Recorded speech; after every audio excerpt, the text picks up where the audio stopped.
খেলার খবর থেকে বিদেশের খেলার খবর নিয়ে এই মুহূর্তে আমি মৌসুমী রয়েছি আপনাদের সঙ্গে। শুরু করছি আপনাদের প্রিয় অনুষ্ঠান খেলা আর খেলা। বুলেট ডায়েরি নিবেদন করছে সংবাদ প্রতিদিন। বাংকার হিল ও স্রাচি স্পোর্টসকে শেয়ার বন্টনের প্রক্রিয়া শুরু হলো মোহামেডান স্পোর্টিং ক্লাবে। কর্তারা আশা করছেন 7 দিনের মধ্যেই আইনি কাগজপত্র তৈরি হয়ে গিয়ে বাংকার হিলকে শেয়ার দিয়ে দেওয়া সম্ভব হবে। বেশ কয়েকদিন ধরেই শেয়ার হস্তান্তর নিয়ে বিতর্ক শুরু হয়েছে সাদা কালো শিবিরে। এমনকি বিনিয়োগকারীদের পক্ষ থেকে হুমকি দিয়েও জানানো হয় শেয়ার হস্তান্তর না হলে তারা আর টাকা দেবে না। তারপরে শেয়ার বন্টন নিয়ে তৎপরতা শুরু হয়ে যায় ক্লাবে। খোঁজ খবর নিয়ে জানা যায় মোহামেডান ক্লাব সোসাইটির অন্তর্গত, যে কারণে শেয়ার হস্তান্তর করা সম্ভব হচ্ছিল না। এই ইস্যুতে সমাধান করার জন্য এদিন জরুরি ভিত্তিতে সদস্যদের নিয়ে মিটিং ডাকা হয় ক্লাব তাঁবুতে, যেখানে সিদ্ধান্ত হয় ট্রাস্ট তৈরি হয় মোহামেডান ক্লাবের নামে, যে ট্রাস্টের কাছে ক্লাবের 100% শেয়ার হস্তান্তর করা যাবে। এরপরেই বাংকার হিলকে দেওয়া হবে 61% শেয়ার, ক্লাবের কাছে থাকবে বাকি 39%। বাংকার হিল জানিয়েছে তাদের 61% শেয়ারের মধ্যে 30.5% শেয়ার দেওয়া হবে স্রাচি স্পোর্টসকে। কর্তারা মনে করছেন এরপর আর কোনো সমস্যাই হবে না। আশা করা হচ্ছে 7 দিনের মধ্যেই সমস্যা মিটে যাবে। ক্রিকেটের ডায়েরি না, এবারও হলো না। গতবারের মতো সেই একই চিত্র আশা জাগিয়েও এবারও রঞ্জি ট্রফির আসরে নকআউট পর্বে যেতে পারল না লক্ষ্মীরত্নের বাংলা। ইডেনে শেষ গ্রুপ ম্যাচে পাঞ্জাবকে বড় ব্যবধানে হারালেও অঙ্কের বিচারে গ্রুপ সি থেকে পয়েন্ট টেবিলে প্রথম দু দলের মধ্যে নিজেদের জায়গা করে নিতে পারল না লক্ষ্মীরত্নের দল। কিন্তু বারবার কেন এই ব্যর্থতা, তারই ময়না তদন্ত করতে গিয়ে আমাদের প্রতিনিধি তমাল মুখোপাধ্যায়ের কথা বলেছিলেন দলের বর্তমান কোচ লক্ষ্মীরতন শুক্লার সঙ্গে। উত্তরে তিনি জানালেন, আমরা 21 পয়েন্টের সিজন শেষ করলাম। অনেক ইয়াংস্টাররা এই বছর চান্স পেয়েছে, এইটাই হয় সাপ্লাই লাইনের গল্প। আমি বিসিসিআইকে অ্যাজ এ কোচ মেল পাঠাবো আর বলবো কি অক্টোবর মাসে ইস্ট পার্টে রঞ্জি ট্রফি ম্যাচ না দেওয়ার জন্য। আর একটা মেল পাঠাবো, রিকোয়েস্ট করব, বিকজ ওরা সবসময় ফিডব্যাক চায়। সো এই ফিডব্যাক নিশ্চয়ই দেবো কি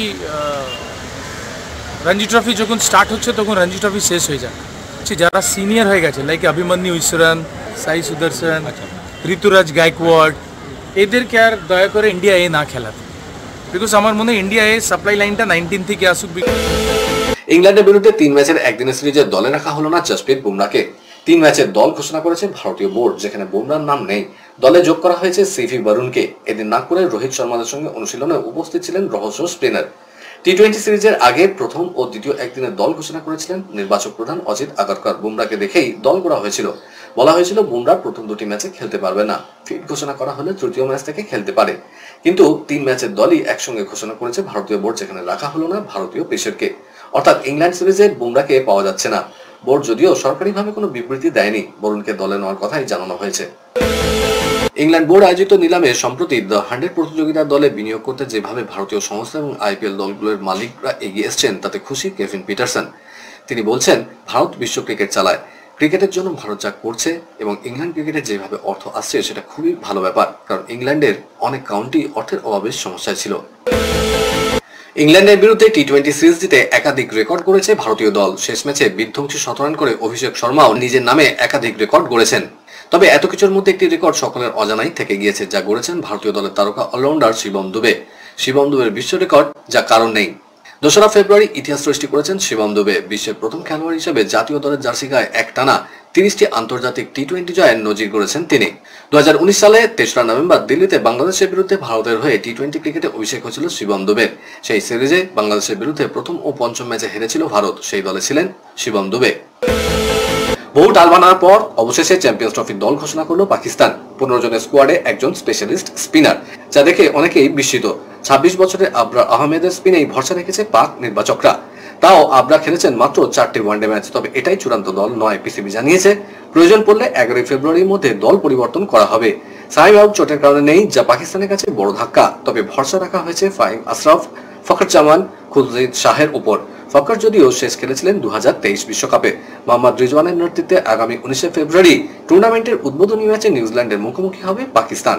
খেলার আরো খবর রয়েছে, কিন্তু এখন সময় একটা ছোট্ট ব্রেকের। ফিরছি ব্রেকের পর, সঙ্গে থাকুন।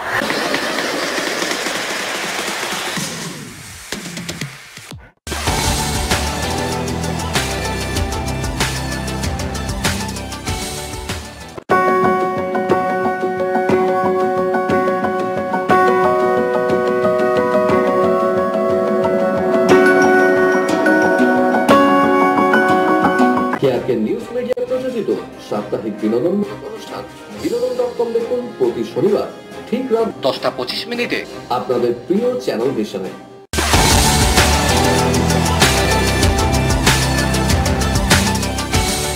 ব্রেকের পর আমি আবার হাজির খেলা আর খেলাতে। বিদেশের ডায়েরি। এই মুহূর্তে লা লিগায় ফুটবলের টক্কর চলছে রিয়াল মাদ্রিদের সঙ্গে বার্সেলোনা। বার্সেলোনা 1-0 গোলে জয় ছিনিয়ে নিয়েছে ডেপোর্টিভো আলাভাজের বিরুদ্ধে। স্বাভাবিকভাবে বার্সেলোনার এই জয়ে রিয়াল মাদ্রিদের ঘাড়ে নিঃশ্বাস ফেলছে। লিগের শীর্ষে রয়েছে রিয়াল মাদ্রিদ। বার্সেলোনা চেষ্টা করছে লিগ শীর্ষে পৌঁছাতে, তবে বার্সেলোনা এখন তৃতীয় স্থানে রয়েছে। রিয়াল মাদ্রিদের সঙ্গে তাদের পয়েন্টের ব্যবধান মাত্র 4। বার্সেলোনা দলের হয়ে জয়সূচক গোলটি করেন রবার্ট লেভানডস্কি। খেলা তখন গড়িয়েছে দ্বিতীয় পর্বে। গোলটি হয় 61 মিনিটের মাথায়। রিয়াল মাদ্রিদও ভালো খেলে শীর্ষস্থানে পৌঁছানোর চেষ্টা করে গেছে, কিন্তু গত শনিবার রিয়াল মাদ্রিদকে হার স্বীকার করতে হয়েছিল স্প্যানিয়লের কাছে। এই হারের ফলে বার্সেলোনার সঙ্গে পয়েন্টের ব্যবধান কমে যায়, আর বার্সেলোনা জয় পাওয়াতে তারা বেশ অনুপ্রাণিত হয়েছে। রিয়াল মাদ্রিদ, আটলেটিকো মাদ্রিদ এবং বার্সেলোনা এখনো পর্যন্ত 22টি করে ম্যাচ খেলেছে। রিয়ালের পয়েন্ট 49, দ্বিতীয় স্থানে থাকা আটলেটিকো 38 পয়েন্ট পেয়েছে। আজ পর্তুগালের তারকা ফুটবলার ক্রিস্টিয়ানো রোনাল্ডো 40 বছরে পা দিয়েছেন।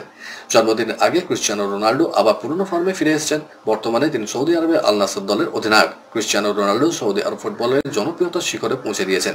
পেশাদার ফুটবলে 923টি গোল হয়ে গেল রোনাল্ডোর। এদিন আল নাসরের হয়ে 25তম ম্যাচ খেলতে নেমেছিলেন।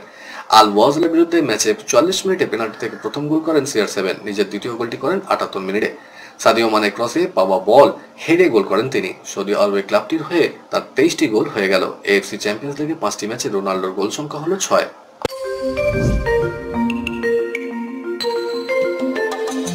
উত্তরাখণ্ডে চলছে জাতীয় গেমসের আসর। এই গেমসে 15 বছর বয়সী শুটার জোনাথন অঘটন ঘটিয়ে ফেললেন অলিম্পিকের পদকজয়ীকে পিছনে ফেলে। 10 মিটার এয়ার পিস্তল ইভেন্টে দেরাদুনের ছেলে জোনাথন প্যারিস অলিম্পিকে ব্রোঞ্জ পদকজয়ী সৌরভজোৎ সিংকে পিছনে ফেলে জাতীয় গেমসে কনিষ্ঠতম শুটার হিসেবে সোনার পদক জিতে নিয়েছেন। জোনাথন ফাইনালে 240.7 পয়েন্ট অর্জন করেছেন। সার্ভিসেসে রবিন্দর সিং দ্বিতীয় স্থানে শেষ করেন 240.3 পয়েন্ট নিয়ে। তৃতীয় হয়েছেন গুরপ্রীত সিং, তার পয়েন্ট 220.1। আর সৌরভজিৎ সিং এই ইভেন্টে চতুর্থ স্থান পেয়েছেন।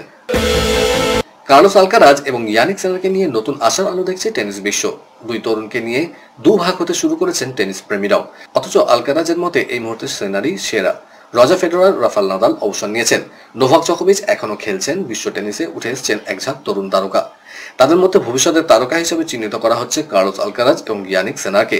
শেষ 5টি গ্র্যান্ড স্ল্যাম তারাই ভাগাভাগি করে নিয়েছেন। তাদের ঘিরে টেনিস প্রেমীদের প্রত্যাশা অনেক। ফেডারার, নাদাল এবং ফেডারার জোকোভিচ দৌড়তের মতোই লড়াই দেখা যেতে পারে আগামী দিনে। নেটে একদিকে থাকবেন আলকারাজ, অন্যদিকে সিনার। বিষয়টি অজানা নয় আলকারাজেরও। 38তম জাতীয় গেমসে যোগাসনে 2 বিভাগে সোনা জিতলেন বাংলার ঋতু মণ্ডল, শুভশ্রী, সাথী মণ্ডল ও শিল্পা দাস। লন্ডনে মেয়েদের 2 বিভাগে ফাইনালে উঠেছে বাংলা, যথাক্রমে দিল্লিকে 21-5 এবং 17-4 ফলে হারিয়ে। মহিলাদের হকিতে বাংলা 1-0 গোলে হারিয়েছে ওড়িশাকে। ফুটবলে মেয়েদের বিভাগে বাংলা 1-4 গোলে হারিয়ে হরিয়ানার কাছে। সাঁতারে মেয়েদের বিভাগে বাংলা 15-11 ফলে কর্ণাটককে হারিয়ে ব্রোঞ্জ পেয়েছে। 2023 সালের অক্টোবর শেষ চীন ওপেনে খেলেছিলেন পেট্রা কিটোভা। ফেব্রুয়ারির শেষ সপ্তাহে টেক্সাসে একটি প্রতিযোগিতায় খেলার সিদ্ধান্ত নিয়েছেন। অনুশীলন শুরু করবেন আগামী সপ্তাহে। সাময়িক বিরতির পর আবার টেনিস কোর্টে ফিরছেন পেট্রা। দুবারের উইম্বলডন চ্যাম্পিয়ন সন্তানের জন্ম দেওয়ার জন্য 15 মাস টেনিস থেকে দূরে ছিলেন। গত জুলাইয়ে মা হয়েছেন 34 বছরের টেনিস খেলোয়াড়। 2011 এবং 2014 সালে উইম্বলডন চ্যাম্পিয়ন হয়েছিলেন কিটোভা। 2019 সালের পর তিনি কোনো গ্র্যান্ড স্ল্যামের শেষ আটেও পৌঁছাতে পারেননি। 2023 সালের জুলাই মাসে তিনি বিয়ে করেন কোচ জিরি ভানেককে। বিয়ের কিছুদিন পর অন্তঃসত্ত্বা হন। সন্তানের জন্য টেনিস থেকে সরে গিয়েছিলেন বিশ্বের প্রাক্তন 2 নম্বর মহিলা টেনিস খেলোয়াড়।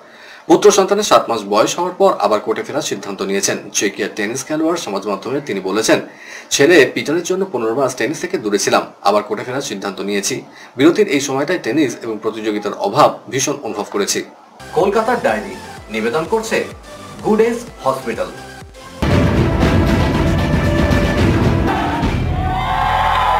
যুব ভারতীতে মুম্বাই সিটি এফসির বিরুদ্ধে 6 জানুয়ারি তিনি চোট পেয়েছিলেন। তারপর থেকেই মাঠের বাইরে। অবশেষে অনুশীলন করলেন আনোয়ার আলী। ট্রেনারকে সঙ্গে নিয়ে দৌড়চ্ছেন আনোয়ার। তারপরে শারীরিক সক্ষমতা বাড়ানোর বিভিন্ন অনুশীলনও করলেন। চোটের কারণে দীর্ঘদিন দলের বাইরে সাউল ক্রেসপো। রিহ্যাব শেষ করে তিনিও আনোয়ারের সঙ্গে নেমে পড়েছিলেন অনুশীলনে। আগামী শনিবার যুব ভারতীতে চেন্নাই এফসির বিরুদ্ধে আনোয়ার ও ক্রেসপো কি খেলতে পারবেন? ইস্ট বেঙ্গলে অন্দরমহলে খোঁজ নিয়ে জানা গিয়েছে কোচ অস্কার ব্রুজো 2 তারকাকে নিয়ে একেবারেই তাড়াহুড়ো করতে চান না। আনোয়ারের খেলার সম্ভাবনা ক্ষীণ, তবে চেন্নাইয়ের বিরুদ্ধে দলে ফিরতে পারেন ক্রেসপো। দ্য 100 ক্রিকেটে ম্যানচেস্টার অরিজিনালস ফ্র্যাঞ্চাইজির নতুন কর্ণধার হলেন সঞ্জীব গোয়েঙ্কা। আইপিএলে লখনৌ সুপার জায়ান্টসের মালিক তিনি। SA20-তে ডারবান সুপার জায়ান্টসেরও কর্ণধার গোয়েঙ্কা। এবার দ্য 100 ক্রিকেটও খেলবে তার দল।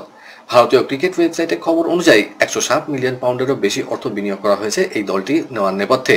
গোয়েঙ্কা কর্ণধার হওয়ার পর ম্যানচেস্টারের দলের নাম বদলায় কিনা এখন দেখার। কলকাতার ডায়েরি নিবেদন করলো গুডেস হসপিটাল। আজকের মতো এই পর্যন্তই। আগামীকাল আপনাদের সঙ্গে আবার দেখা হবে ঠিক এই সময় এই চ্যানেলে। বাই।